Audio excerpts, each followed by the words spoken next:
Hello guys, welcome to my YouTube channel amazing Arun. तो guys आज हम करने वाले हैं Jumanji welcome to the jungle को एक्सप्लेन। अगर आप इस मूवी को डाउनलोड करके देखना चाहते हैं और इसे एंजॉय करना चाहते हैं तो आप हमारे सेकंड चैनल को भी सब्सक्राइब कर सकते हैं। इस वीडियो के डिस्क्रिप्शन में एक लिंक है जिसके अंदर आपको पता लग जाएगा कि उस मूवी को कैसे डाउनलोड करना है। तो चलिए स्टार्ट करते हैं।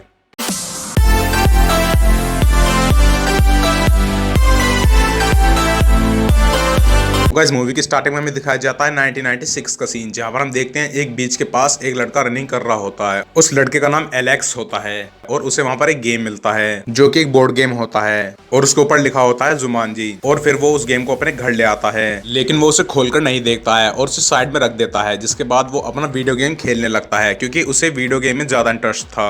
और जब वो रात को सो रहा होता है तो उसे उस गेम के अंदर से कुछ आवाजें आती हैं, जिसके बाद वो उसे खोल के देखता है। और जैसे ही वो उसे खोल कर देखता है तो उसके अंदर से बहुत सारी रोशनी निकलती है और फिर वो बच्चा उस गेम के अंदर ही चला जाता है। फिर उसके बाद हमें दिखाया जाता है 20 साल बाद का सीन, जहां पर हमें एक स्पेंसर नाम का लड़का दिखाया जाता है और वो अपने घर पर बैठकर वीडियो गेम खेल रहा होता है। और तभी उसके पास उसके दोस्त फ्रिज का मैसेज आता है और वो उससे अपना होमवर्क मांगता है जो कि उसने स्पेंसर को करने के लिए दिया था।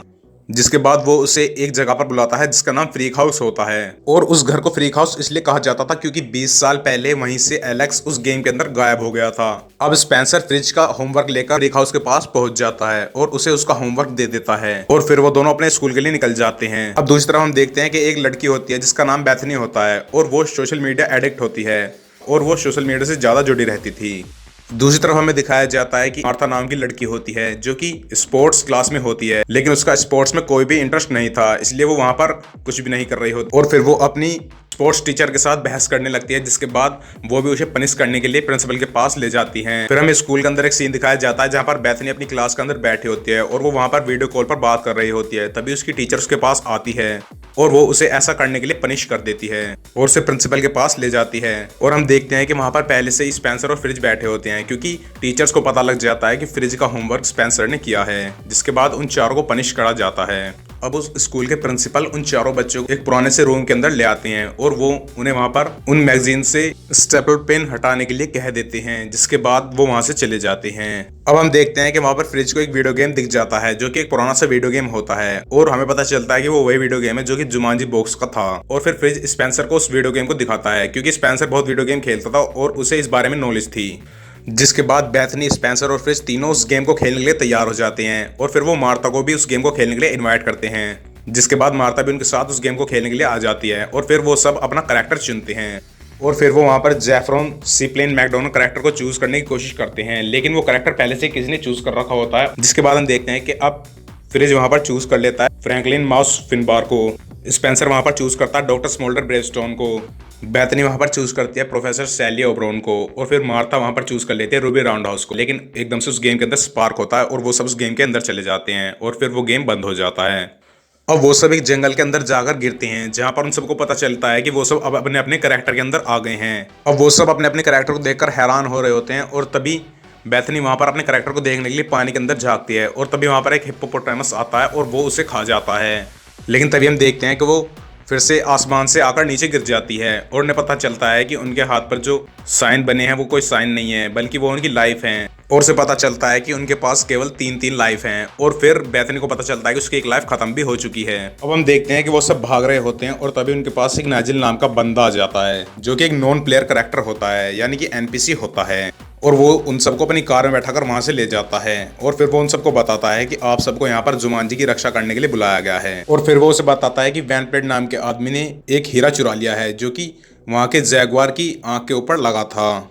जिसके बाद वो सारा जंगल श्रापित हो चुका है और वो उसे बताता है कि वैन ब्लेड अब जंगल के सारे जानवरों को अपने कंट्रोल में कर सकता है और वो उनसे कुछ भी करवा सकता है क्योंकि उसके पास वो हीरा था, लेकिन मैंने वो हीरा उससे चुरा लिया था और तुम्हें हमारे जंगल को वापस से ठीक करना होगा। और फिर वो उस हीरो को डॉक्टर स्मोल्डर ब्रेवस्टोन को दे देता है, यानी कि स्पेंसर को दे देता है। और फिर वो उससे कहता है कि तुम्हें इस हीरो को वापस से उस जैगवार के आंख के ऊपर लगाना होगा जिससे फिर से हमारा जंगल ठीक हो जाएगा और तुम सब भी यहाँ से वापस घर जा पाओगे। और वो डॉक्टर ब्रेवस्टोन से कहता है कि जब तुम इस गेम के लास्ट में पहुंच जाओगे तो तुम्हें उसका नाम लेना होगा ताकि ये गेम खत्म हो जाए। जिसके बाद वो उन्हें एक मैप देता है और वहां से चला जाता है। अब उन सबको ये समझ में आ जाता है कि उन सबको इस गेम को कंप्लीट करना पड़ेगा ताकि वो इस गेम से बाहर निकल पाए, नहीं तो वो यहीं पर फंसे रह जाएंगे। अब जब ब्रेवस्टोन उस मैप को खोल के देखता है तो उसके अंदर से कुछ भी नहीं दिखाई देता है, लेकिन जब बेथनी उसके पास आते तो उसे उस मैप के अंदर सब कुछ दिखाई दे रहा होता है और फिर वो उन्हें बताती है कि हम लोग सही रास्ते पर हैं। जिसके बाद वो सब अपना हाथ अपनी चेस्ट के ऊपर लगाते हैं और फिर उन्हें उनकी स्ट्रेंथ और उनकी वीकनेस दिखाई देती है। और जहां पर हम देखते हैं कि डॉक्टर स्मोल्डर ब्रेवस्टोन की कोई भी वीकनेस नहीं होती है। हमें पता चलता है कि बेथनी की वीकनेस एंड्योरेंस होती है और मार्था यानी कि रूबी राउंडहाउस की वीकनेस होती है वेनम यानी कि जहर। जब फ्रिज अपने चेस्ट के ऊपर हाथ रखता है तो उसे उसकी वीकनेस पता लगती है कि उसे केक, स्पीड और स्ट्रेंथ की वीकनेस है। अब वो सब वहां पर खड़े होते हैं, लेकिन तभी उनके ऊपर कुछ बाइकर्स अटैक कर देते हैं और फिर वो उनके ऊपर फायर करने लगते हैं। जिसके बाद वो सब वहां से भागने लगते हैं। अब वो उनसे किसी तरह बचते हुए एक झरने के सामने पहुंच जाते हैं और वहां से नीचे कूद जाते हैं। लेकिन उसके बाद हमें पता चलता है कि मार्था को अब एक गोली लग गई है और उसकी भी एक लाइफ चली गई है।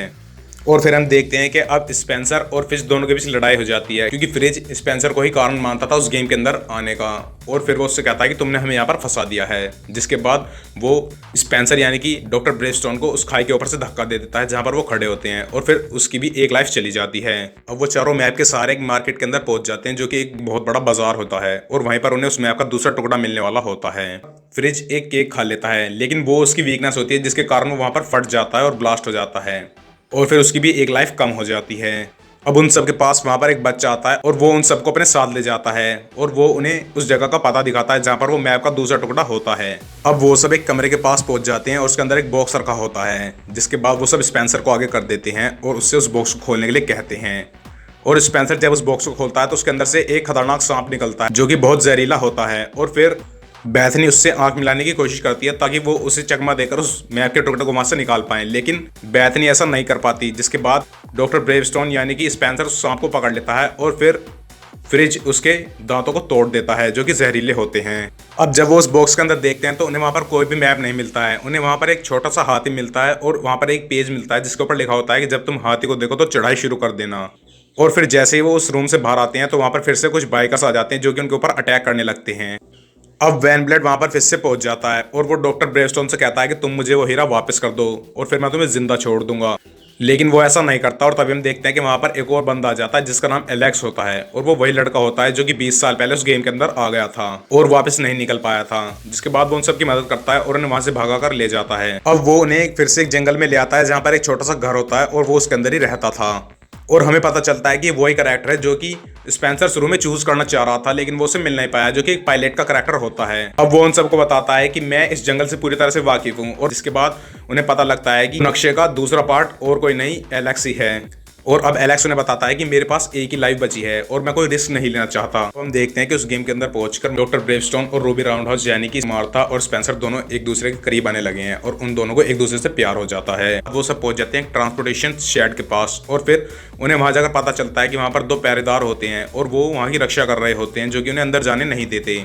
जिसके बाद वो सब कुछ प्लानिंग करते हैं और फिर वो मार्था को उनका ध्यान भटकाने के लिए भेज देते हैं। अब वो सब छुपकर बैठे होते हैं और एलेक्स वहां पर उनसे कुछ पुरानी बातें कर रहा होता है। तभी वो उससे पूछते हैं कि तुम्हें क्या लगता है कि तुम कौन से साल में हो। तो एलेक्स ने बताता है कि मैं 1996 में हूँ, लेकिन फिर उसके बाद उसे बताते हैं कि अब 2017 चल रहा है और तुम 20 साल से इसी गेम के अंदर हो। अब हम देखते हैं कि वो सब पीछे के रास्ते से उसके अंदर घुसने की कोशिश करते हैं। अब मार्था उनके पास पहुंच जाती है, लेकिन वो वहां जाकर अच्छी एक्टिंग नहीं कर पाती और उनका ध्यान नहीं बटा पाती। जिसके बाद वहां पर एक गाना चलने लगता है और फिर वो उन दोनों को मारने लगती है, क्योंकि ये भी उसकी एक स्ट्रेंथ थी कि वो डांस फाइट कर सकती थी। अब वो सब उसके अंदर पहुंच जाते हैं और वहां पर बहुत सारे व्हीकल खड़े होते हैं। जिसके बाद वो सब एलेक्स से कहते हैं कि तुम्हें इस प्लेन को उड़ाना पड़ेगा, क्योंकि उनके ऊपर फिर से वो बाइकर्स हमला करने के लिए आ रहे होते हैं। लेकिन एलेक्स ऐसा करने से मना कर देता है क्योंकि उसके पास एक ही लाइफ बची होती है और वो कोई रिस्क नहीं लेना चाहता था। और वो सब उससे कहते हैं कि तुम हमारे साथ के बिना यहाँ से नहीं निकल पाओगे और वो कहते हैं कि हमें तुम्हारे ऊपर विश्वास है कि तुम इसे उड़ा सकते हो। जिसके बाद वो उस प्लेन को उड़ाने की कोशिश करता है और वो सब उस हेलीकॉप्टर में बैठकर वहां से निकल जाते हैं। अब हम देखते हैं कि वो एक खाई के पास पहुंच जाते हैं और उनके पीछे बहुत सारे गैंडे पड़ जाते हैं और वो उन सबका पीछा करने लगते हैं उन्हें मारने के लिए। वो हेलीकॉप्टर पहाड़ से टकरा जाता है, जिसके बाद उसका कनेक्टर टूट जाता है जो कि उसे ऊपर उड़ाता था। अब ब्रेवस्टोन बाहर जाता है और उसके कनेक्टर को जोड़ने की वापस से कोशिश करता है। डॉक्टर ब्रेवस्टोन उस कनेक्टर को जोड़ देता है, लेकिन फ्रिज की गलती की वजह से वो हीरो वहीं निकल जाता है और नीचे गिर जाता है। जिसके बाद वो वापस से वहां जाने के लिए निकल जाते हैं और फिर वो फ्रिज को ही नीचे उतार देते हैं ताकि वो उस हीरो को ला पाए और फिर फ्रिज उस हीरो को वापस उठा लेता है। लेकिन हम देखते हैं कि वो सारे गैंडे उसके पीछे पड़ जाते हैं उसे मारने के लिए और फिर वो उसे मार देते हैं। और फिर डॉक्टर ब्रेवस्टोन एलेक्स से कहता है कि जैसे मैं तुमसे कहूँ तुम अपने प्लेन को टेढ़ा कर देना। और जैसे ही फ्रिज आसमान से वापस नीचे गिर रहा होता है, एलेक्स प्लेन को टेढ़ा कर देता है और डॉक्टर ब्रेवस्टोन यानी कि स्पेंसर फ्रिज को कैच कर लेता है। अब वो सब एक जगह पर पहुंच जाते हैं और वहां पर उस हेलीकॉप्टर को लैंड करा देते हैं। जिसके बाद वहां पर वो बातें कर रहे होते हैं और तभी एलेक्स को वहां पर एक मच्छर आकर काट लेता है और उसके पास एक ही लाइफ बच रही होती है और हमें पता चलता है कि उसकी वीकनेस एक मच्छर है और अब वो मर रहा होता है। अब बेथनी नहीं चाहती थी कि एलेक्स मरे, जिसके बाद वो मुंह से सीपीआर देने स्टार्ट कर देती है और हमें पता चलता है कि बेथनी की एक लाइफ अब एलेक्स के पास चली गई है। अब वो सब उस जैगवार की मूर्ति के सामने पहुंच जाते हैं जहां पर उन्हें उस हीरो को लगाना था। अब डॉक्टर ब्रेवस्टोन को ये सब आसान लगता है और वो उस हीरो को लेकर आगे निकल जाता है, लेकिन तभी उसके ऊपर कुछ जैगवार अटैक कर देते हैं और उसकी भी एक लाइफ कम हो जाती है, जिसके बाद वो भी डर जाता है। अब वो सब एक प्लान बनाते हैं और सब अलग अलग दिशाओं में भाग जाते हैं। अब वहां पर वैन ब्लेड भी पहुंच जाता है और वो उन सबका पीछा कर रहे होते हैं। अब डॉक्टर ब्रेवस्टोन वहां पर एक बाइक राइडर की बाइक छीन लेता है और उस बाइक के सहारे उन सारे जैगवार को वहां पर फंसाकर वहां से निकल जाता है उस हीरो को लगाने के लिए। अब हम फ्रिज को देखते हैं जो कि एक जगह पर खड़ा होता है, तभी उसके सामने एक बहुत बड़ा सा हाथी आ जाता है, लेकिन वो जूलॉजिस्ट था इसलिए वो उस हाथी से बात करने लगता है और उसे अपनी मदद करने के लिए कहता है। और फिर हम देखते हैं कि वो सब उस मूर्ति के नीचे पहुंच जाते हैं, लेकिन वहां पर वैन ब्लेड पहले से ही पहुंचा होता है और वो वहां पर बेथनी को पकड़ लेता है। अब हम देखते हैं कि वो उनसे वापस उस हीरे को मांगता है, लेकिन ब्रेवस्टोन कहता है कि मेरे पास वो हीरा नहीं है। और दूसरी तरफ से हम देखते हैं कि फ्रिज वहां पर आ जाता है उस हाथी के ऊपर बैठकर, वो हीरा उसके हाथ में होता है, जिसके बाद एलेक्स बेथनी को बचा लेता है और वो वैन ब्लेड के हाथ से उस बंदूक को गिरा देता है और अब वो हीरा भी हवा में उछल जाता है और ऊपर गिर जाता है। और फिर मार्था स्पेंसर से कहते हैं कि तुम ऊपर पहुंच जाओ, ये हीरा मैं तुम्हें वहां पर लाके दे दूंगी। जिसके बाद डॉक्टर ब्रेवस्टोन यानी कि स्पेंसर उस बाइक को लेता है और वो जैगवार की मूर्ति के ऊपर चढ़ाई करनी शुरू कर देता है। अब दूसरी तरफ हम देखते हैं कि मार्था जहां पर वो हीरा पड़ा होता है वहां पर पहुंच जाती है, लेकिन तभी उसके पीछे से वैन ब्लेड आ जाता है और वहां पर बहुत सारे सांप आ जाते हैं और वो फिर से मार्था से उस हीरो को वापस मांगता है। दूसरी तरफ हम देखते हैं कि ब्रेवस्टोन अब उस जैगवार की मूर्ति के ऊपर पहुंचने वाला होता है। मार्था एक सांप के ऊपर पैर रख देती है और फिर वो सांप उसे काट लेता है और वेनम उसकी एक वीकनेस होती है, जिसके बाद वो वापस से आसमान में पहुंच जाती है, जिंदा होकर वापस नीचे आ रही होती है और तभी स्पेंसर हवा में ही उससे उस हीरो को ले लेता है और उस मूर्ति के अंदर लगा देता है, लेकिन वहां पर कुछ भी नहीं होता है। जिसके बाद बेथनी उन सब से कहती है कि तुम्हें उसका नाम पुकारना होगा, उस गेम का नाम पुकारो। और फिर वो सब वहां पर जुमांजी का नाम पुकारते हैं, जिसके बाद वहां पर एक बहुत बड़ी सी रोशनी निकलती है। अब वैन ब्लेड मर जाता है और सारा शराब हट जाता है। अब वहां पर फिर से नाइजेल आता है और वो उन सबको बधाई देता है क्योंकि उन्होंने वो गेम जीत लिया था और अब वो सब अपने घर जा सकते थे। अब हम देखते हैं कि वो सब नाइजेल से एक एक करके हाथ मिलाते हैं और वहां से गायब होकर अपने रियल वर्ल्ड के अंदर आ जाते हैं। और फिर हमें पता चलता है कि स्पेंसर, मार्था, बेथनी और फ्रिज चारों के चारों अपने स्कूल के अंदर वापस से पहुंच जाते हैं। लेकिन जब वो चारों स्कूल में पहुंच जाते हैं तो उन्हें वहां पर एलेक्स नहीं दिखता है, जिसके बाद वो वापस उस फ्रीक हाउस के पास जाते हैं जो कि एलेक्स का घर था, लेकिन अब वो कोई फ्रीक हाउस नहीं था और वहां पर अब कुछ सजावट हो रही थी। जिसके बाद वहां पर एक कार आती है जिसके अंदर से एक लड़का निकलता है और वो उन सबको देखकर उनके पास जाता है और उन सबसे हाय करता है और वो उनसे कहता है कि मैं तुम सबको जानता हूँ। जिसके बाद वो उनका एक एक करके नाम लेता है और वो उन्हें बताता है कि मैंने जहाँ से इस गेम को शुरू किया था इसने मुझे वहीं पर छोड़ दिया था, यानी कि इस गेम ने मुझे 20 साल पहले ही वापस छोड़ दिया था। जिसके बाद उन्हें बताता है कि अब मेरी शादी हो चुकी है और अब मैंने अपनी दूसरी बेटी का नाम बेथनी रखा है क्योंकि बेथनी ने ही उसकी जान बचाई थी। अब वो सब चारों पक्के दोस्त बन जाते हैं और फिर वो उस जुमांजी गेम को लेकर जाते हैं एक खाली जगह पर और वहाँ जाकर फ्रिज उस गेम को तोड़ देता है और फिर वो वापस वहाँ से चले जाते हैं और ये मूवी यहीं पर खत्म हो जाती है। तो गाइस वीडियो अच्छी लगी हो तो चैनल को सब्सक्राइब कर लें, वीडियो को लाइक करें और इसका नेक्स्ट पार्ट जिसका नाम है जुमांजी द नेक्स्ट लेवल उसको मैं जल्दी ही आपके सामने एक्सप्लेन करूंगा।